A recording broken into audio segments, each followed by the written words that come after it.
La vie n'est pas un maître juste ni un conte avec une fin heureuse garantie. La vie est le chaos même déguisé en routine, et quand tu t'y attends le moins, elle te déracine de ton confort et te jette dans la tempête sans préavis. Il n'y a pas de contrat, il n'y a pas de garantie. Un jour tu as tout, le lendemain tu es par terre en te demandant ce qui s'est passé. Douleur, échec, trahison, peur, peu importe qui tu es. Tôt ou tard, tu devras tous les goûter. Et quand ce moment arrivera, il n'y aura que deux chemins, te briser ou devenir quelque chose de plus grand. Personne ne viendra te sauver, personne ne viendra te relever du sol. Tu peux te débattre, te plaindre, maudire ta malchance, ou tu peux faire ce que font ceux qui survivent vraiment, te durcir, aiguiser ton esprit et transformer chaque coup en une leçon que personne ne pourra te prendre. Ce n'est pas un discours de motivation bon marché, c'est une déclaration de guerre. Pas contre le monde, mais contre cette partie de toi qui veut t'abandonner. Contre cette voix intérieure qui te dit que tu es fragile, que tu ne peux pas, que ça ne vaut pas la peine d'essayer. Aujourd'hui, tu vas comprendre comment ça fonctionne. 7 principes, 7 façons de transformer l'adversité en ton plus grand allié. Ce ne sont pas de jolis mots, ce sont des armes. Utilise-les ou continue à te lamenter. Le choix a toujours été le tien. 1.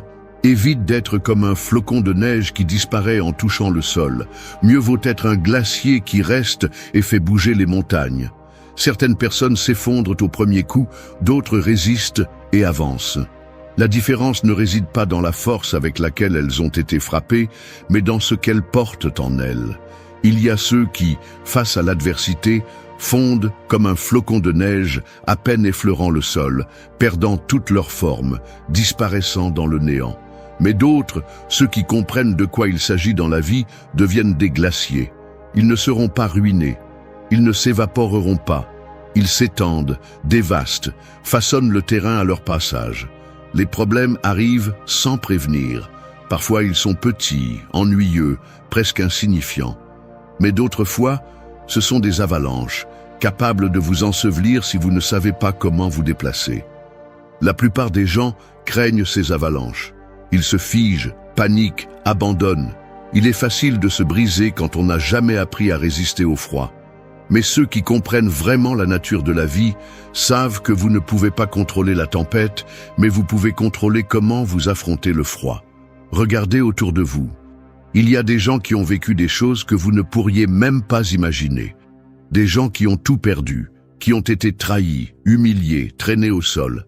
Mais ils sont toujours debout, non pas parce que le monde a été gentil avec eux, mais parce qu'ils ont décidé de résister. Ils ont décidé de ne pas être la neige douce qui disparaît au premier contact avec le sol, mais le glacier qui, avec le temps, déplace les montagnes. La glace est persistante. Elle ne se plaint pas du froid, elle l'utilise à son avantage. Elle ne craint pas le poids des années, car avec chaque couche de neige qui se pose sur elle, elle devient plus grande, plus forte, plus irrésistible. Vous devez faire de même. Chaque coup que vous recevez, chaque obstacle qui se dresse sur votre chemin, chaque moment où vous sentez que tout s'effondre, ce sont les moments où vous décidez quel type de personne vous êtes. Il n'y a pas de gloire à abandonner. Il n'y a pas de dignité à être fragile. Vous ne pouvez pas vous permettre de vous abandonner à chaque difficulté. Si vous le faites, la vie vous consumera. La société ne vous doit rien. Le monde ne va pas s'arrêter pour vous donner le temps de vous remettre. La seule option que vous avez est de vous endurcir. Apprendre à bouger malgré le froid. Avancer même quand tout semble contre vous. Quand tout autour de vous s'effondre, quand vous sentez que la pression est insupportable, quand vous pensez que vous ne pouvez plus, souvenez-vous de ceci. Les faibles fondent, les résilients deviennent des montagnes de glace. Ce n'est pas une question de chance, c'est une question de décision. Vous pouvez vous plaindre de l'injustice de la vie, ou vous pouvez utiliser chaque coup pour devenir plus fort. Vous pouvez être comme tout le monde, fragile, en attendant que le monde devienne plus facile. Ou vous pouvez devenir quelque chose de plus grand, de plus lourd, d'impossible à déplacer. Le froid n'est pas le problème. La tempête n'est pas le problème. Le problème est comment vous décidez de les affronter. Beaucoup de gens passent leur vie à chercher de la chaleur. Ils cherchent le confort, ils cherchent la sécurité. Et quand la vie leur enlève cette chaleur, ils s'effondrent, ils se sentent perdus. Ils ne comprennent pas comment continuer sans la protection d'un environnement favorable. Mais si vous arrêtez d'attendre que le monde soit gentil avec vous et que vous apprenez à résister au froid, vous deviendrez irrésistible. Les glaciers ne naissent pas dans le calme. Ils se forment sous pression. Ils sont forgés dans la résistance. Ils sont le résultat d'années de lutte contre les éléments. Et quand ils atteignent enfin leur apogée, ils sont capables de tout balayer sur leur passage. Si aujourd'hui vous traversez une période difficile, si vous sentez que la vie vous pousse vers l'abîme, demandez-vous ceci. Serez-vous le flocon de neige qui disparaîtra ou le glacier qui déplace les montagnes? C'est à vous de décider. 2. Au lieu de te dissoudre comme de l'encre dans l'eau, résiste comme un parchemin qui défie le passage du temps. Certaines personnes sont comme de l'encre dans l'eau. Il suffit d'un seul coup, d'une seule déception, d'une seule chute, et leur essence se disperse, se perd, devient méconnaissable. Avant, elles étaient fermes, avaient un but, avaient une voie. Mais quand la vie les confronte, quand les problèmes les plongent dans l'incertitude, elles disparaissent sans laisser de traces. Le monde est plein de fantômes de ce qui était autrefois des personnes avec des rêves. Des gens qui ont commencé avec force, avec des ambitions, avec des idéaux, mais qui ont fini par se diluer dans la foule, dans la routine, dans la résignation. Ils se sont tellement adaptés à la pression qu'ils ont fini par perdre leur forme. Et le pire de tout, c'est qu'ils ne s'en sont même pas rendus compte. C'est ce que fait la vie si tu n'es pas vigilant. Elle t'use, te corrompt, te défigure, jusqu'à ce qu'un jour tu te regardes dans le miroir et que tu ne reconnaisses pas la personne que tu vois. Tu n'es plus toi. Tu n'es que le résultat d'années de coups, de concessions, de cessions face au confort et à la peur. La société te pousse à être malléable, à être flexible, au point où tu n'es plus rien en particulier. Elle te veut doux, malléable, facile à oublier. Combien de personnes ont enterré leurs rêves parce que quelqu'un d'autre leur a dit qu'ils n'étaient pas réalistes? Combien se sont tus parce qu'ils avaient peur de déranger? Combien sont devenus une ombre, à peine visible, à peine existante? Mais il y a une autre façon de vivre, être le parchemin, pas l'encre, être la surface sur laquelle l'histoire est gravée, sur laquelle les cicatrices ne sont pas des signes de défaite, mais des preuves que tu es toujours debout. Le parchemin ne se désagrège pas avec l'eau, ne s'efface pas avec la tempête, ne change pas avec la pression. Permanence. Regarde l'histoire. Les mots qui ont survécu des siècles n'ont pas été écrits avec de l'encre fragile sur du papier bon marché. Ils ont été gravés dans la pierre, sur des parchemins, sur quelque chose qui pouvait résister au passage du temps. Qu'est-ce qui te fait croire que ta vie est différente? Si tu laisses chaque coup t'effacer un peu plus, si tu permets à chaque échec de te faire oublier qui tu es, alors tu es condamné à disparaître sans laisser de traces. Être le parchemin signifie que chaque expérience laisse une marque sur toi, mais ne te détruit pas. Cela signifie que tu apprends, que tu grandis, que tu te renforces avec chaque cicatrice au lieu de t'effondrer avec chaque égratignure. Écrire ton histoire avec du feu, avec quelque chose qui ne peut pas être effacé même par la pire des tempêtes. La différence entre ceux qui transcendent et ceux qui disparaissent ne réside pas dans ce qui leur arrive, mais dans la façon dont ils réagissent. Les faibles se laissent dissoudre, les forts gravent leur nom dans la roche. Les gens qui laissent une empreinte ne sont pas ceux qui ont eu la vie la plus facile, mais ceux qui ont eu la volonté de résister, peu importe combien le chemin est devenu difficile. Le monde va essayer de te modeler, de t'adoucir, de t'intégrer. Mais vas-tu permettre qu'on te dilue? Vas-tu laisser le courant t'emporter comme tous les autres? Ou vas-tu être l'exception, la preuve qu'il y a ceux qui résistent? Quand la vie essaie de t'entraîner dans l'oubli, résiste. Quand le monde essaie de te réécrire, grave ton histoire avec du feu. Et quand viendra le jour où la poussière recouvrira tout autour de toi, assure-toi que ton essence est toujours là, intacte. Que le temps passe sur toi, mais qu'il ne t'efface pas.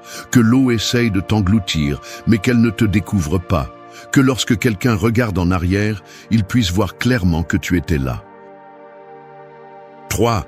Si le destin essaie de te faire disparaître, transforme-toi en une cicatrice qui raconte une histoire plutôt qu'en une page blanche. La vie ne prévient pas quand elle va frapper. Elle ne te donne pas le temps de te préparer. Elle ne te demande pas si tu es prêt. Elle le fait simplement. Et quand le coup tombe, il y a 2 types de personnes. Celles qui s'effondrent et disparaissent, et celles qui laissent des cicatrices. Ceux qui s'effondrent sont comme des pages blanches. Sans traces, sans marque, sans histoire. Ils sont passés par la vie sans vraiment la vivre. Ils ne sont jamais tombés parce qu'ils ne se sont jamais risqués.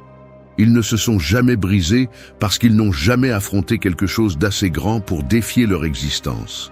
Ils ont glissé sur la surface de la vie, évitant chaque obstacle, esquivant chaque douleur, espérant arriver intacts à la fin du chemin. Mais personne ne se souvient d'un livre sans mots. Personne ne raconte l'histoire de ceux qui n'ont jamais eu rien à raconter. Mais ceux qui laissent des cicatrices sont différents. Ce sont ceux qui ont été renversés, ceux qui ont saigné, ceux qui ont crié dans l'obscurité et qui ont quand même trouvé le moyen de se relever. Et quand ils se sont relevés, ils ne l'ont pas fait de la même manière. Ils se sont relevés avec des marques, des fissures, des souvenirs gravés dans la peau. Mais surtout, ils se sont relevés avec la certitude que personne ne pourrait les renverser de la même manière. Les cicatrices ne sont pas des blessures ouvertes, ce sont des preuves de résistance. Ce sont la signature de ceux qui ont refusé de disparaître, de ceux qui ont affronté le destin avec les poings fermés et le cœur en feu. Ce sont la preuve que la douleur ne les a pas définis, mais les a transformés. Le monde est plein de ceux qui essaient de les cacher. Ils se couvrent de vêtements, de mensonges, d'excuses. Ils parlent de ce qu'ils étaient, mais pas de ce qui leur est arrivé. Ils craignent que leur marque les rende faibles, alors qu'en réalité, elles sont la seule preuve qu'ils sont toujours debout.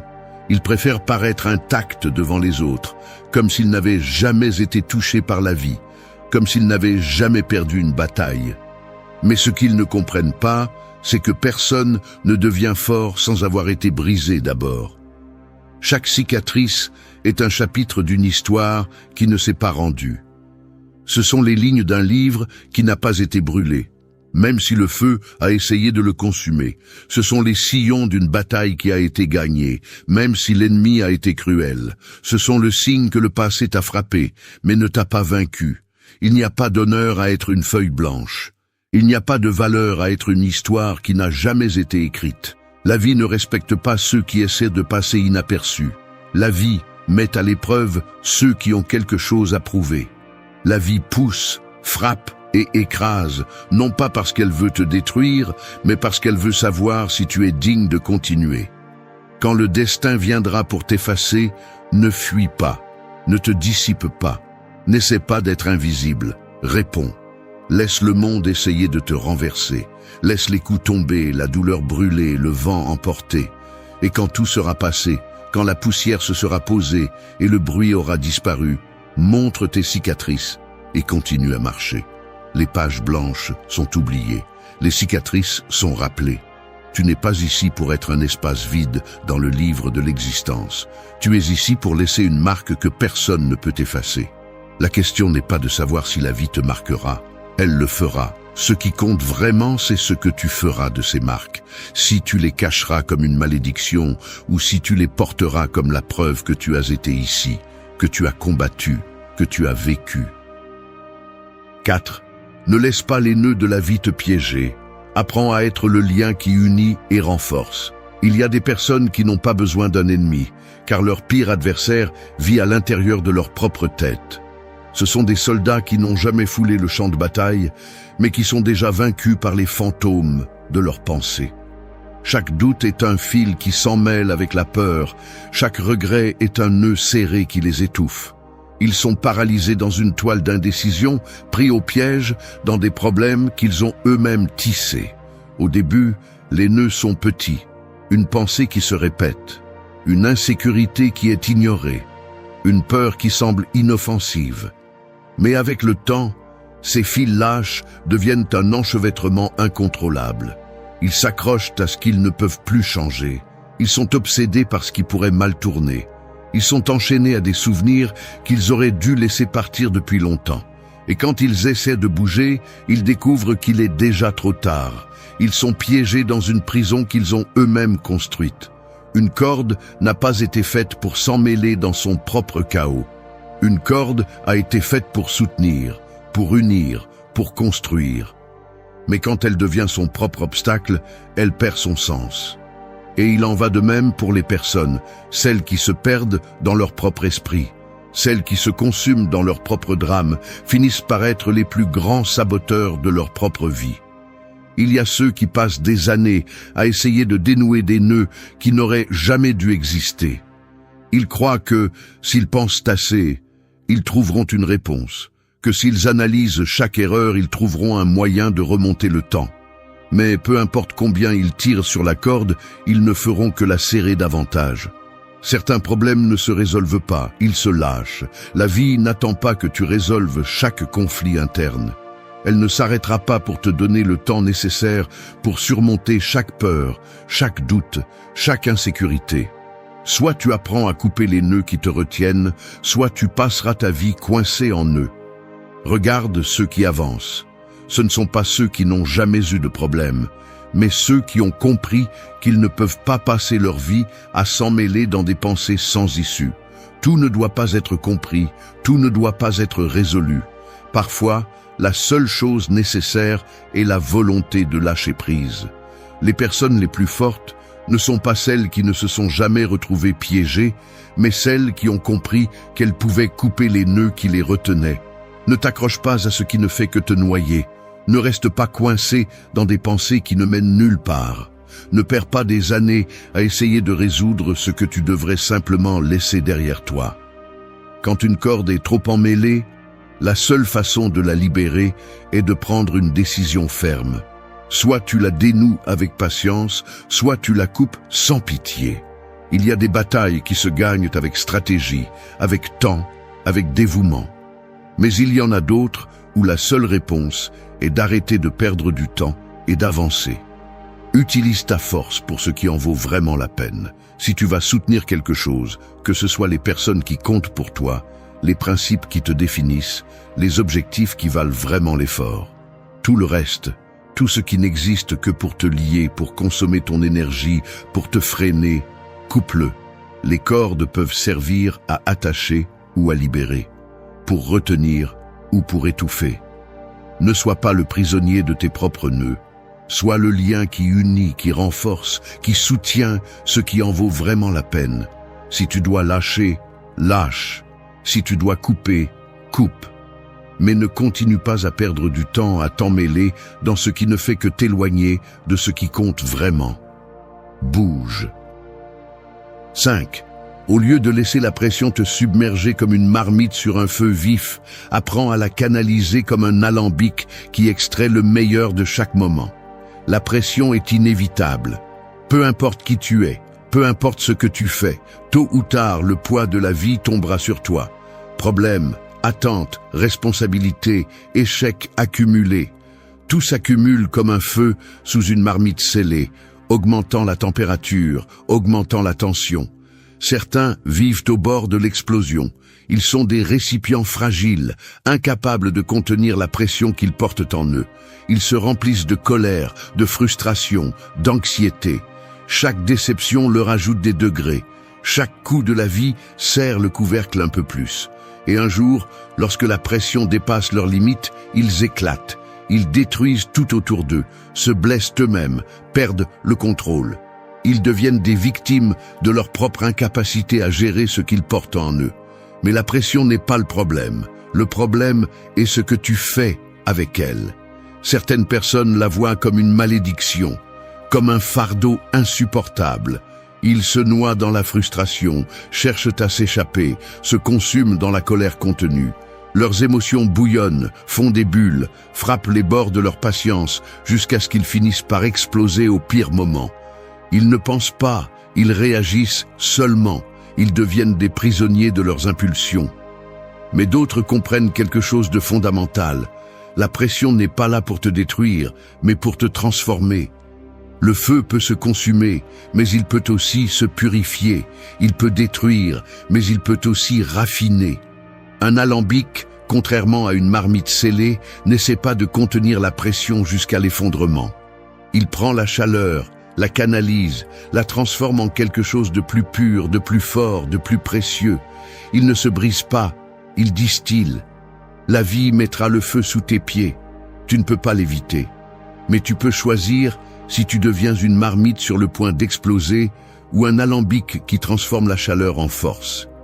Les personnes les plus fortes ne sont pas celles qui n'ont jamais ressenti la pression, mais celles qui ont appris à l'utiliser à leur avantage.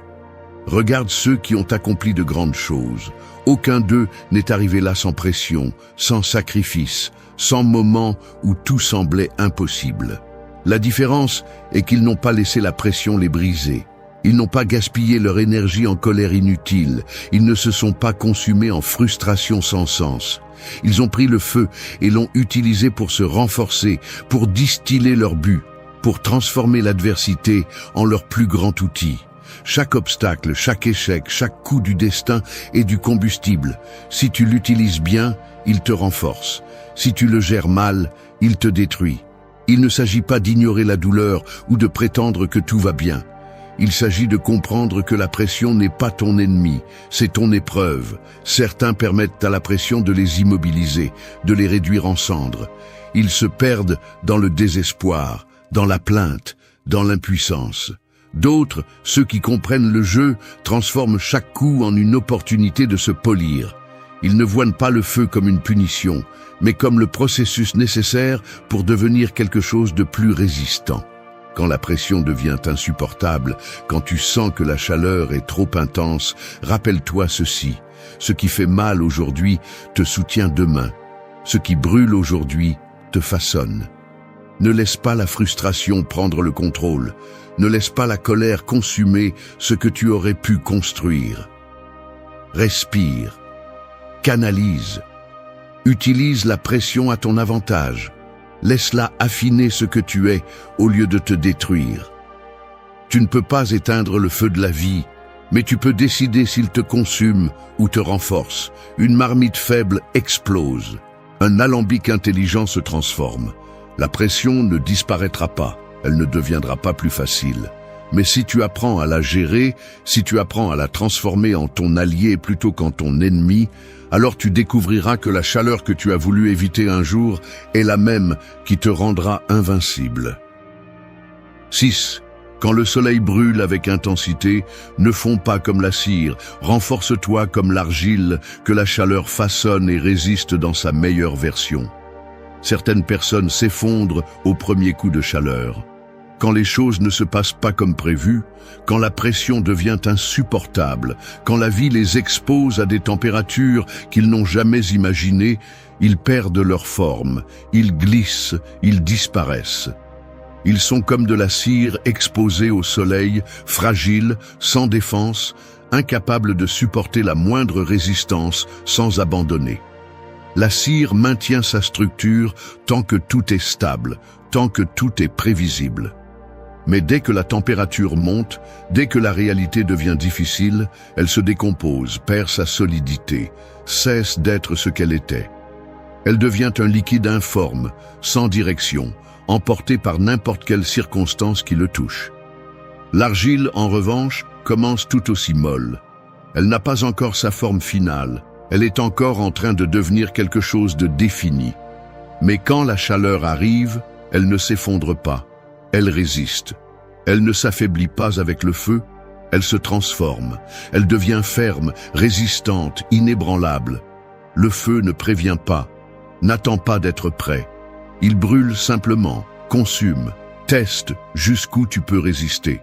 Certains essaient de fuir, cherchent refuge dans le confort, dans la stabilité, dans la fausse sécurité de ce qui ne change jamais. Mais la chaleur n'est pas quelque chose que tu peux éviter. La vie ne s'adapte pas à ta fragilité. Certains passent leur vie à maudire la chaleur, à se plaindre de l'injustice du feu, à regretter la pression de chaque moment difficile. Mais le feu n'est pas leur ennemi. C'est l'outil qui révèle ce qu'ils sont vraiment. Ceux qui le comprennent cessent de résister et commencent à l'utiliser. Ils apprennent que chaque coup de chaleur est une opportunité pour se renforcer, pour se définir, pour devenir quelque chose qu'ils n'étaient pas avant. Rien de solide n'a été forgé dans le froid. Rien de fort n'a été construit en l'absence de pression. Le feu a toujours été le filtre qui sépare ce qui vaut la peine de ce qui se brise facilement. Les personnes les plus résistantes, celles qui ont transcendé, ne sont pas nées dans la douceur. Elles ont été façonnées dans l'intensité, elles ont été poussées à la limite, elles ont été brûlées encore et encore jusqu'à ce que leur structure devienne inébranlable. La chaleur n'est pas un choix. Tôt ou tard, elle arrivera, et quand elle le fera, elle exposera qui tu es vraiment. Certains s'effondrent, se décomposent, deviennent ce qu'ils n'ont jamais voulu être. D'autres laissent le feu faire son travail, les raffiner, les transformer en quelque chose qui ne peut plus être détruit. Le soleil ne s'arrête jamais pour demander si tu peux le supporter. Ne baisse pas l'intensité parce que tu te sens fatigué. Il ne cesse pas de brûler parce que tu le trouves injuste. Il est là pour tester de quoi tu es fait. Le feu qui consume certains est le même qui renforce d'autres. Tout dépend de la façon dont tu l'affrontes. Ceux qui craignent la chaleur cherchent refuge dans l'ombre, mais c'est là que rien ne pousse jamais. Ils préfèrent rester dans la sécurité, dans le prévisible, dans ce qui ne les défie pas. Mais ce qui ne s'expose pas au feu ne résiste jamais. Être la cire est facile. Cela ne demande aucun effort. Il suffit de rester dans le mou, dans le malléable, dans ce qui cède à la moindre pression. Mais être l'argile est une autre histoire. L'argile doit supporter le feu sans se briser. Elle doit accepter que le processus est douloureux. Elle doit comprendre que la seule façon d'atteindre sa véritable force est de passer par les flammes. Tu ne peux pas contrôler l'intensité du soleil, mais tu peux décider comment tu réagis à lui. Si tu fonds ou si tu te façonnes, si tu t'effondres ou si tu te raffines, si tu te plains de la chaleur ou si tu l'utilises pour renforcer ta structure. La différence entre ceux qui survivent et ceux qui se brisent ne réside pas dans ce qu'ils affrontent, mais dans ce qu'ils laissent le feu faire avec eux. Les faibles maudissent la chaleur, les forts deviennent quelque chose de plus résistant. Quand la vie brûle, quand le soleil semble insupportable, quand tu sens que tu fonds sous la pression, tiens bon, laisse le feu faire son travail, ne résiste pas, adapte-toi. L'argile n'est jamais la même après la chaleur, mais quand elle sort du four, elle est indestructible. Le soleil ne pardonne pas, la vie n'attend pas. Tu n'as que deux options. T'évaporer comme la cire ou devenir quelque chose que personne ne peut briser. 7. Si le changement semble incertain, accueillez-le comme la graine en automne, qui tombe seulement pour fleurir avec plus de force au printemps. Certains pensent qu'ils peuvent tout retenir pour toujours. Ils s'accrochent désespérément à ce qu'ils connaissent, à ce qu'ils étaient, à ce qui leur donnait un jour un sens. Ils s'accrochent à leur réalisation, à leurs relations, à leur identité passée, comme si en serrant plus fort, ils pouvaient arrêter le vent, comme si l'automne n'arriverait pas s'ils refusent de le voir. Mais la nature n'attend pas. Quand il est temps de lâcher prise, tu lâches, ou le poids de ce qui ne t'appartient plus te brisera. L'arbre qui résiste au changement se brise. Il dépense son énergie à soutenir des feuilles mortes, à s'accrocher à des branches sèches, à lutter contre un cycle qui ne peut pas être arrêté. Et quand l'hiver arrive, épuisé par sa propre obstination, il n'a pas la force de le supporter. Ce n'est qu'une question de temps avant que le froid ne le brise en deux. Mais l'arbre qui comprend les saisons ne lutte pas contre elles. Il ne s'accroche pas, ne se lamente pas, n'a pas peur. Il sait que chaque feuille qui tombe fait partie de quelque chose de plus grand. Il ne voit pas l'automne comme la fin, mais comme le début de sa prochaine version. Perdre ne signifie pas toujours disparaître. Lâcher prise ne signifie pas mourir. La peur de perdre est ce qui détruit vraiment les gens. Ils restent dans des lieux qui ne leur appartiennent plus, maintiennent des relations qui sont déjà vides, insistent pour garder une version d'eux-mêmes qui a depuis longtemps cessé d'avoir un sens. Non pas parce qu'ils en ont besoin, mais parce qu'ils ont peur de l'idée de se retrouver sans rien. Mais ce qui ne change pas, se fane. Ce qui ne se renouvelle pas, pourrit dans sa propre peur. Et puis il y a la graine, petite, insignifiante, oubliée dans la terre. Personne ne lui prête attention. De l'extérieur, elle semble inerte, elle semble avoir disparu. Mais sous la surface, quelque chose se passe. Elle se brise, se déchire, s'effondre, parce que seule en se détruisant, elle peut se transformer. Ce qui était cesse d'être, et dans ce processus douloureux, elle commence à grandir. La graine ne se plaint pas de l'obscurité. Elle ne regrette pas d'être tombée. Elle accepte son destin, se laisse enterrer et devient quelque chose qu'elle n'imaginait même pas. Beaucoup ont peur de toucher le fond parce qu'ils croient que tout s'arrête là. Mais en réalité, c'est là que tout commence. Le problème n'est jamais le changement. Le problème est la résistance au changement. Beaucoup passent leur vie à s'accrocher à ce qu'ils auraient dû lâcher depuis longtemps. Ils restent dans des emplois qui les détruisent, dans des relations qui les éteignent, dans des habitudes qui les enchaînent. Ils ne réalisent pas que s'accrocher à ce qui est déjà mort ne fait que retarder l'inévitable. Ce qui est retenu par peur ne grandit pas. Ce qui n'est pas autorisé à changer se fane. Ceux qui comprennent vraiment la vie ne résistent pas à l'automne. Ils le laissent venir. Ils lâchent prise sans peur. Et quand ils tombent, quand ils touchent le sol, quand ils sentent que tout ce qu'ils étaient a disparu, ils savent que c'est là que commence vraiment l'important. Ils ne redeviennent pas les mêmes. Ils ne renaissent pas avec les mêmes branches, les mêmes feuilles. Ils reviennent plus forts, plus fermes, plus inébranlables. L'automne ne détruit pas, il ne fait que dégager le chemin. L'hiver ne tue pas, il ne fait que préparer le terrain. La graine qui accepte de tomber est la seule qui deviendra un jour une forêt. Dans un monde où le chaos semble être la norme et le stress est devenu un trophée, le calme est devenu une ressource rare. On nous a appris que d'être occupé tout le temps est synonyme de succès, que la hâte est le chemin le plus court vers nos objectifs. Mais combien de fois cette vitesse t'a conduit à prendre de mauvaises décisions, à regretter ce que tu as dit ou à te sentir débordé? La vérité est que le succès ne consiste pas à faire plus, mais à faire mieux. Et c'est là qu'intervient la sérénité, cette capacité à garder la tête froide alors que tout autour de toi semble brûler. La philosophie stoïcienne le savait déjà il y a des siècles. Le calme n'est pas seulement la tranquillité. C'est une stratégie. C'est la différence entre réagir impulsivement ou répondre avec sagesse, entre l'épuisement constant ou la productivité consciente. Aujourd'hui, je veux te montrer comment cultiver ce calme intérieur, comment transformer l'anxiété en clarté et le chaos en opportunité. Si tu sens que le monde te pousse à aller plus vite que tu ne peux, si la hâte est devenue ton état naturel, reste.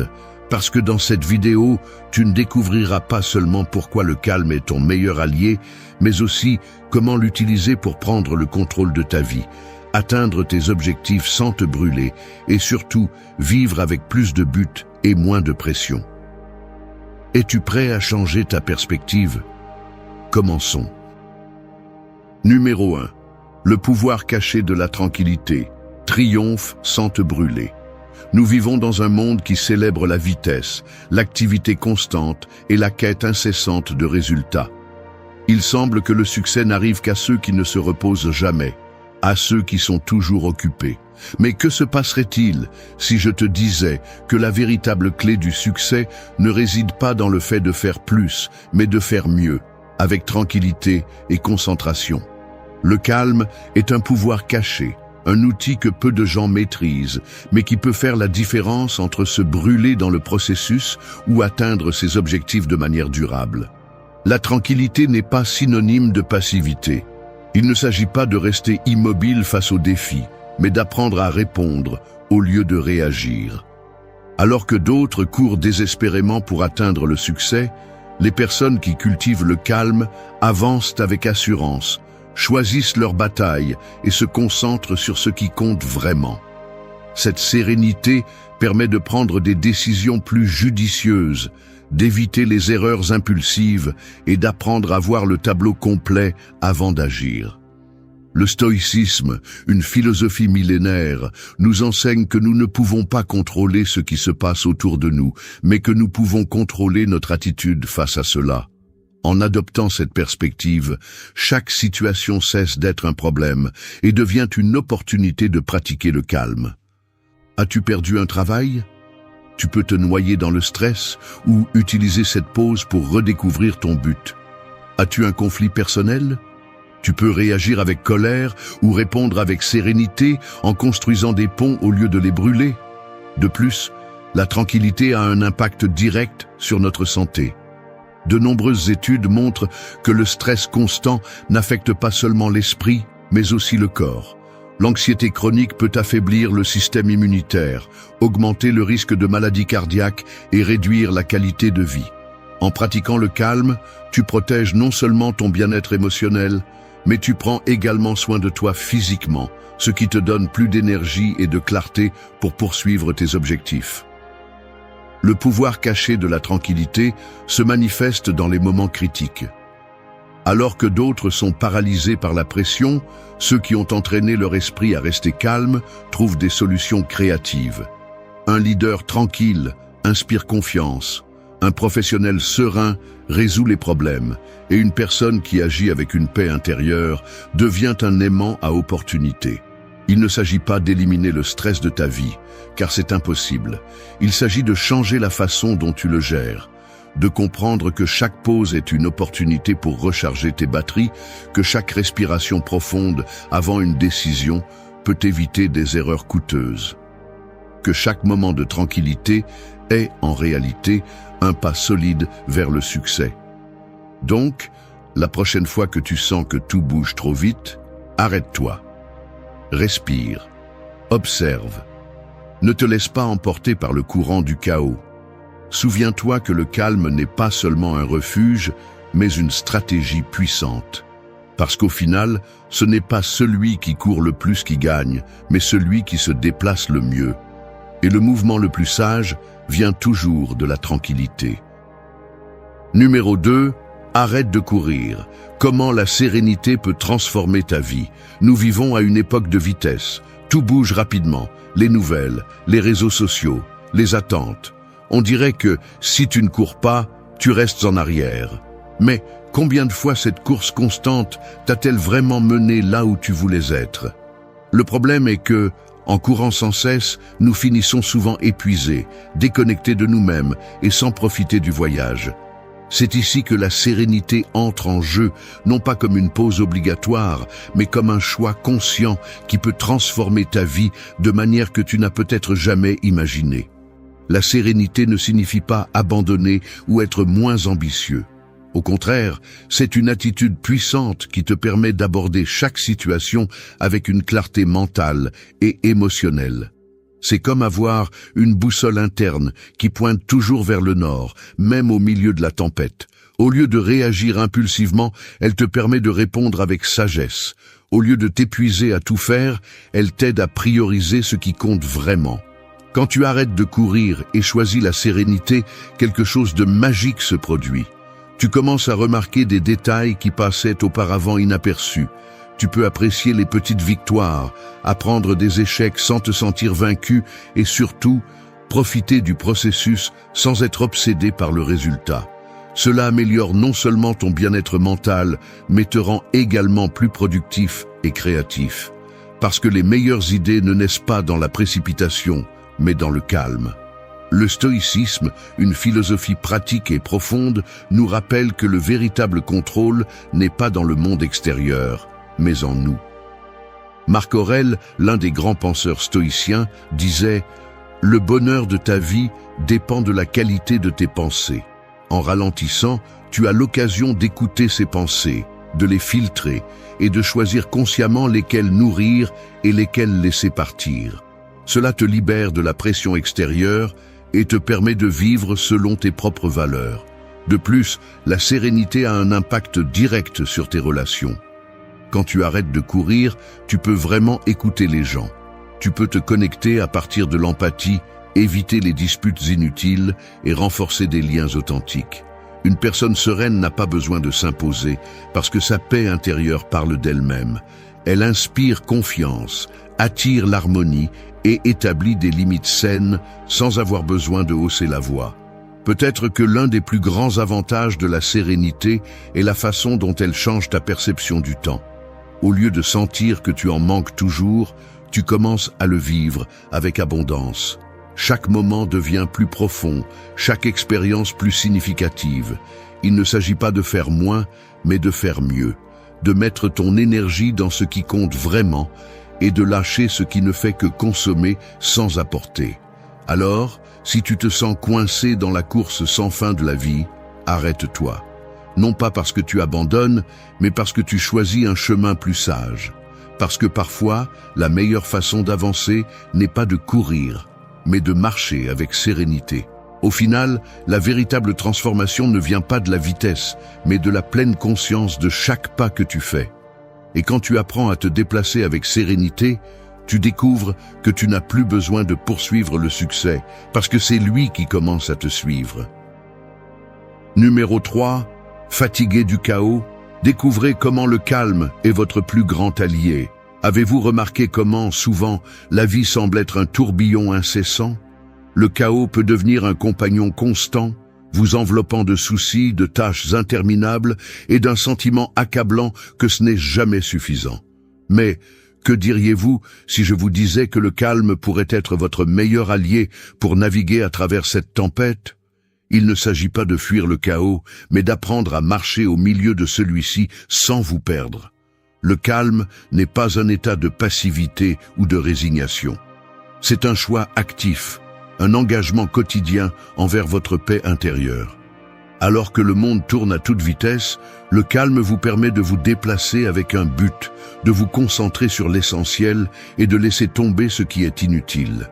C'est comme être dans l'œil d'un ouragan, où tout autour de vous peut être un désastre, mais vous restez dans un espace de tranquillité et de contrôle. Cette sérénité ne vous isole pas du monde. Au contraire, elle vous permet de vous connecter avec lui de manière plus authentique et significative. L'une des plus grandes erreurs que nous commettons est de penser que le chaos externe doit être contrôlé pour trouver la paix. En réalité, le contrôle n'est jamais à l'extérieur, mais dans la façon dont vous décidez de répondre. La philosophie stoïcienne le rend clair. Vous ne pouvez pas changer les circonstances, mais vous pouvez toujours choisir votre attitude face à elles. Au lieu de lutter contre le chaos, le calme vous invite à l'observer, à en apprendre et à l'utiliser à votre avantage. C'est comme une rivière tumultueuse. Vous pouvez lutter contre le courant ou apprendre à y naviguer. De plus, le calme a un impact direct sur votre performance. Lorsque votre esprit est serein, vous pouvez voir les choses plus clairement. Les décisions deviennent plus faciles car elles ne sont pas obscurcies par la panique ou l'anxiété. Une étude de l'université de Stanford a montré que les personnes qui pratiquent le calme par la méditation et la pleine conscience prennent des décisions 40% plus efficaces sous pression. C'est parce qu'un esprit tranquille peut mieux accéder à la logique et à la créativité, trouvant des solutions là où d'autres ne voient que des problèmes. Le chaos affecte également les relations. Lorsque vous êtes constamment en mode survie, il est facile de perdre patience, de réagir de manière excessive ou de vous isoler émotionnellement. Le calme, en revanche, vous permet de répondre à partir d'un lieu d'empathie et de compréhension. Vous apprenez à écouter sans juger, à parler sans blesser et à résoudre les conflits sans augmenter la tension. Cela ne signifie pas qu'il n'y aura jamais de dispute ou de malentendu, mais que vous aurez la capacité de gérer ces moments avec sagesse et compassion. Le plus grand cadeau du calme est la liberté. Liberté des attentes extérieures, des précipitations inutiles et du piège de croire que vous devez tout faire. Il vous permet de simplifier votre vie, de laisser tomber ce qui ne vous apporte pas et de vous concentrer sur ce qui compte vraiment. Lorsque vous faites du calme votre allié, vous découvrez que vous n'avez pas besoin d'1 million de choses pour être heureux. Parfois, tout ce dont vous avez besoin est un moment de silence, une respiration profonde et la certitude que quoi qu'il arrive, vous avez le contrôle de votre intérieur. Alors, si vous êtes fatigué du chaos, si vous sentez que la vie vous pousse dans trop de directions, faites une pause. Ce n'est pas un signe de faiblesse, mais de force. parce qu'il faut du courage pour s'arrêter dans un monde qui ne cesse de bouger. En choisissant le calme, vous ne vous donnez pas seulement un répit, mais vous ouvrez également la porte à une vie plus épanouissante, significative et véritablement à vous. Numéro 4. Moins de stress, plus de résultats. La formule stoïcienne pour le succès. Dans un monde où le stress est devenu synonyme d'effort et où paraître toujours occupé est confondu avec être productif, il est facile de tomber dans le piège de croire que la pression constante est le prix du succès. Cependant, cette mentalité est non seulement épuisante, mais conduit rarement à des résultats véritablement significatifs. La philosophie stoïcienne nous offre une alternative radicalement différente. Moins de stress, plus de résultats. Il s'agit de remplacer l'anxiété par la sérénité, la précipitation par le but et la réaction impulsive par une réponse sage et réfléchie. Le stoïcisme, pratiqué par des philosophes tels que Marc Aurèle, Sénèque et Épictète, nous enseigne que nous ne pouvons pas contrôler tout ce qui se passe autour de nous, mais que nous pouvons contrôler comment nous interprétons et répondons à chaque situation.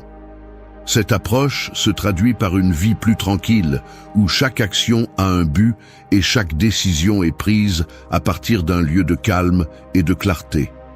Il ne s'agit pas d'éliminer complètement le stress, ce qui est impossible, mais d'apprendre à le gérer en le transformant en un outil plutôt qu'en un obstacle. Imaginez un archer stoïcien. Peu importe combien de distractions il y a autour de lui, son focus est sur sa cible. Il ne se précipite pas pour lâcher la flèche, mais attend patiemment le moment approprié. Ce calme stratégique lui donne un avantage, car chaque tir n'est pas seulement une réaction, mais une action calculée. Dans la vie quotidienne, cela signifie prioriser les tâches importantes, établir des limites claires et apprendre à dire non sans culpabilité. C'est choisir la qualité sur la quantité, le progrès constant sur la gratification immédiate.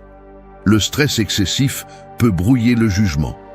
Quand l'esprit est en état d'alerte continue, le cerveau active sa réponse de lutte ou de fuite, limitant la capacité de raisonner clairement. En revanche, un esprit serein est capable de voir les choses d'un point de vue plus large. Le calme permet d'analyser les situations de manière objective, d'identifier les véritables priorités et d'éviter les erreurs impulsives. En fait, de nombreuses études soutiennent le lien entre le calme mental et la prise de décision efficace, démontrant que ceux qui pratiquent la sérénité ont une plus grande capacité à résoudre des problèmes complexes. De plus, la formule stoïcienne pour le succès ne se limite pas au domaine professionnel. Dans les relations personnelles, le stress constant peut conduire à des malentendus, des disputes inutiles et une déconnexion émotionnelle. Cependant, lorsque le calme est appliqué, il est possible d'écouter vraiment l'autre, de répondre avec empathie et de construire des liens plus solides et durables. La sérénité devient un outil puissant pour créer un environnement de paix, à la maison comme au travail. Il est important de souligner que le calme ne signifie pas l'inaction. Au contraire, il s'agit d'agir avec intention et non par simple réaction. C'est choisir les batailles qui comptent vraiment et lâcher celles qui ne font que consommer de l'énergie sans apporter de valeur. Un véritable stoïcien ne poursuit pas chaque opportunité, mais sélectionne celles qui sont alignées avec ses principes et ses objectifs à long terme. Cette sélectivité réduit non seulement le stress, mais augmente également l'efficacité dans chaque domaine de la vie. En résumé, moins de stress et plus de résultats n'est pas seulement un slogan motivant, mais une stratégie réelle et réalisable. En adoptant la mentalité stoïcienne, il est possible de transformer la relation avec le stress en utilisant chaque défi comme une opportunité pour pratiquer le calme et la résilience. Parce qu'au final, le véritable succès ne se mesure pas seulement en réalisation externe, mais aussi en la paix intérieure avec laquelle on parcourt le chemin. Numéro 5. Pourquoi avancer lentement est la clé. Dans un monde qui idolâtre la vitesse, où tout est pour hier et le succès semble appartenir uniquement aux plus rapides, avancer lentement peut sembler presque offensant. Mais la vérité est que celui qui court sans direction se perd plus rapidement. Avancer lentement n'est pas synonyme de lenteur, c'est une stratégie délibérée, un coup de maître dans un monde rempli de mouvements impulsifs et de décisions précipitées. La réalité est qu'avancer lentement ne signifie pas rester immobile, mais se déplacer avec précision. C'est comme un tireur d'élite qui ne tire pas jusqu'à ce qu'il ait la mire parfaitement alignée.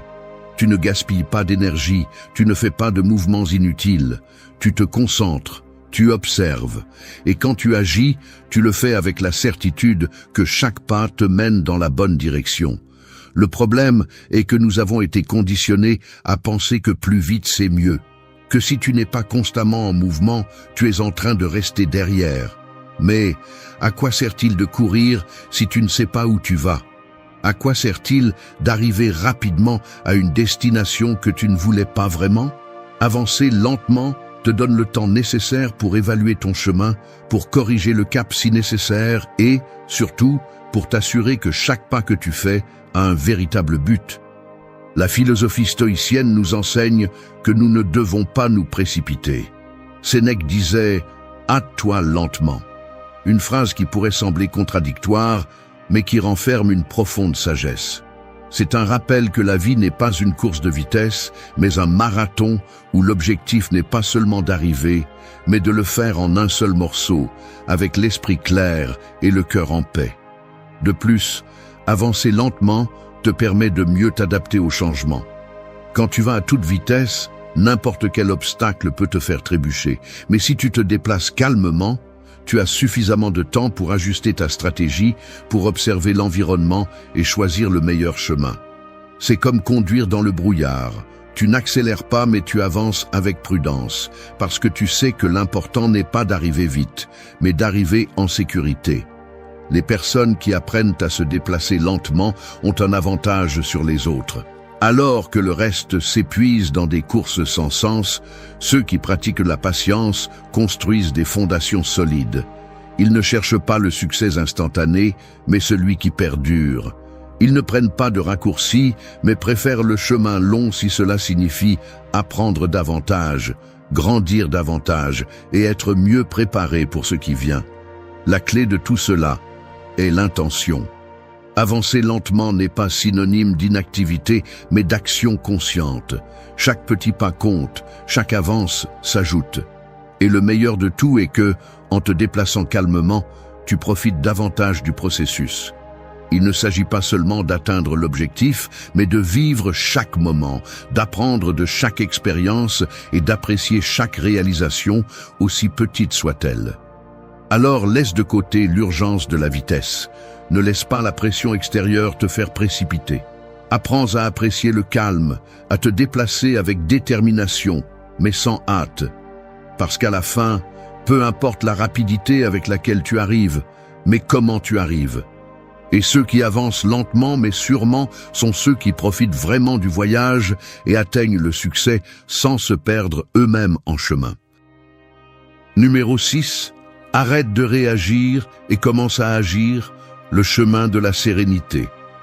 Es-tu fatigué de sentir que le monde te mène d'un côté à l'autre sans que tu n'aies aucun contrôle? De réagir constamment à ce qui se passe au lieu de prendre les rênes de ta vie? Si c'est le cas, il est temps d'arrêter d'être une feuille au vent et de commencer à être l'arbre solide qui ne vacille pas face à la tempête. Car la différence entre réagir et agir est la différence entre une vie chaotique et une vie avec un but. Réagir est facile, n'importe qui peut le faire. Quelqu'un te dit quelque chose que tu n'aimes pas et tu élèves déjà la voix. Une situation inattendue surgit et tu paniques. Mais que se passe-t-il lorsque tu réagis? Normalement, tes réponses sont automatiques, impulsives et bien souvent regrettables. Réagir, c'est céder ton pouvoir à l'extérieur, c'est permettre que les circonstances dictent ton humeur, tes décisions et en fin de compte, ton destin. Agir, en revanche, nécessite un type de force différente. Agir est un processus conscient. C'est s'arrêter, respirer et évaluer la situation avant de faire un pas. Agir signifie choisir, et ce choix te donne du pouvoir. C'est la différence entre répondre avec sagesse et se laisser emporter par les émotions. Lorsque tu agis, tu décides à partir d'un lieu de calme, de sécurité et de contrôle interne. Et c'est l'une des compétences les plus précieuses que tu peux développer. La philosophie stoïcienne nous offre une leçon cruciale. Ce ne sont pas les choses qui nous affectent, mais l'interprétation que nous en faisons. Cela signifie que peu importe ce qui se passe, mais comment tu décides de le voir. Au lieu de réagir, tu peux choisir d'agir avec sérénité. Tu peux transformer chaque défi en une opportunité de montrer ton courage, ta patience et ta clarté mentale. Quand tu apprends à agir au lieu de réagir, quelque chose de magique se produit. Tu commences à remarquer comment les situations cessent d'avoir autant de pouvoir sur toi. Une critique ne te fait plus tomber. Un imprévu ne te déstabilise plus. Ton énergie n'est plus consommée à répondre à tout ce qui se passe, mais elle se concentre sur ce qui est vraiment important. Tu commences à donner le rythme de ta vie au lieu de danser au son qui te joue. De plus, agir avec calme a un impact direct sur tes relations. Au lieu de répondre avec colère ou frustration, tu peux choisir de communiquer avec empathie et assertivité. Cela non seulement évite les conflits inutiles, mais fait également de toi une personne avec qui les autres veulent être, car le calme est magnétique. Dans un monde plein de chaos, ceux qui agissent avec sérénité se démarquent, inspirent et guident les autres vers la paix. Agir ne signifie pas éviter les émotions, mais savoir les gérer. Il ne s'agit pas de devenir une personne froide ou insensible, mais quelqu'un qui peut ressentir profondément sans être esclave de ses émotions. C'est trouver cet équilibre parfait entre le cœur et l'esprit, entre la passion et la logique. Alors, la prochaine fois que tu te trouves dans une situation difficile, arrête-toi, respire. Au lieu de réagir, décide comment tu veux agir. Car dans cette pause, dans cette petite fraction de seconde où tu choisis ta réponse, réside ton véritable pouvoir. Et lorsque tu apprends à l'utiliser, tu ne vis pas seulement avec plus de calme, mais tu construis aussi une vie plus authentique, satisfaisante et pleine. Numéro 7. La sérénité n'est pas seulement la paix, c'est la productivité réelle. Nous vivons dans une culture qui glorifie le chaos déguisé en productivité. On applaudit ceux qui ont des agendas remplis, ceux qui se vantent de ne pas avoir le temps de respirer. Mais laisse-moi te dire quelque chose, la véritable productivité n'a rien à voir avec la quantité de travail que tu fais, mais avec la qualité de ce que tu accomplis.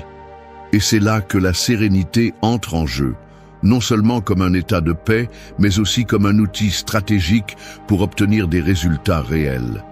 La sérénité n'est pas seulement un refuge mental, c'est un moteur silencieux qui propulse chaque action avec précision. Alors que d'autres se noient dans le tourbillon des tâches en attente, une personne sereine avance avec des pas sûrs. Elle ne se laisse pas emporter par la pression extérieure, ni par l'urgence de tout faire en même temps. Au contraire, elle choisit ses batailles avec soin, priorise avec sagesse et exécute avec concentration. C'est la différence entre travailler sans arrêt et travailler intelligemment. As-tu déjà essayé de résoudre un problème en étant stressé ? Ton esprit s'embrouille, les solutions semblent impossibles et chaque petit obstacle devient une montagne. Maintenant, compare cela à un état de sérénité. Soudainement, les pièces du puzzle s'assemblent, les idées fusent et les décisions sont prises avec clarté. Ce n'est pas de la magie, c'est de la science. Des études ont montré que le calme améliore la fonction cognitive, permet un meilleur accès à la mémoire et favorise la créativité. La véritable productivité ne provient pas de l'agitation, mais de la capacité à se concentrer profondément sur une tâche à la fois. Et la sérénité est la clé pour atteindre cet état de flux où le temps semble s'arrêter et les résultats se multiplient. Il ne s'agit pas de faire plus, mais de faire ce qui est nécessaire de manière efficace.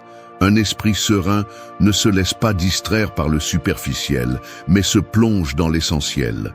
C'est comme un tireur d'élite qui vise avec précision au lieu de tirer sans contrôle. De plus, la sérénité a un effet domino dans tous les domaines de la vie. Une personne qui agit avec calme au travail apporte cette même énergie à ses relations personnelles. Elle ne réagit pas de manière exagérée au conflit, mais répond avec empathie et compréhension.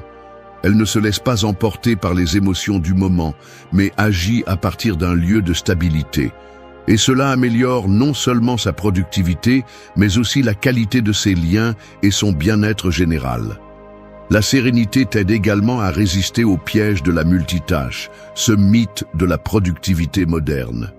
Alors que d'autres essaient de faire 1000 choses à la fois, tu choisis de te concentrer sur ce qui est important. Parce que tu sais que la véritable efficacité ne se mesure pas par le nombre d'activités réalisées, mais par l'impact de chacune. Il vaut mieux faire un pas significatif en avant que de trébucher avec 1000 pas sans direction. Il ne s'agit pas d'être lent, mais d'être stratégique. Il ne s'agit pas d'éviter l'effort, mais de le canaliser correctement. La sérénité n'est pas une excuse pour l'inaction, mais un catalyseur pour l'action efficace. Et quand tu apprends à te mouvoir depuis cet état de calme, tu découvres que tu fais plus, en moins de temps et avec de meilleurs résultats. Alors, arrête de confondre le bruit avec le progrès. Apprends à apprécier la sérénité non seulement comme un refuge mental, mais aussi comme un outil puissant pour atteindre le succès réel. Parce que la véritable productivité ne se mesure pas en heures travaillées, mais en la paix avec laquelle tu termines chaque journée en sachant que ce que tu as fait avait un but et un impact véritable. Numéro 8. L'art de ne rien faire et de tout accomplir. Cela vous semble absurde? Nous vivons dans un monde où ne rien faire est presque un péché, où l'inactivité est confondue avec la paresse et la pause avec la médiocrité. Mais que se passerait-il si je vous disais que ne rien faire pourrait être la clé pour tout accomplir? Non, il ne s'agit pas de s'asseoir sur le canapé en attendant que la vie vous donne ce que vous désirez. Il s'agit de comprendre que l'action sans direction est un gaspillage et que parfois la meilleure décision est de s'arrêter, d'observer et de laisser les choses se mettre en place d'elles-mêmes. L'art de ne rien faire ne signifie pas l'inaction, mais l'action intelligente. C'est comme un maître d'arts martiaux qui ne porte pas un coup jusqu'à ce que le moment soit parfait.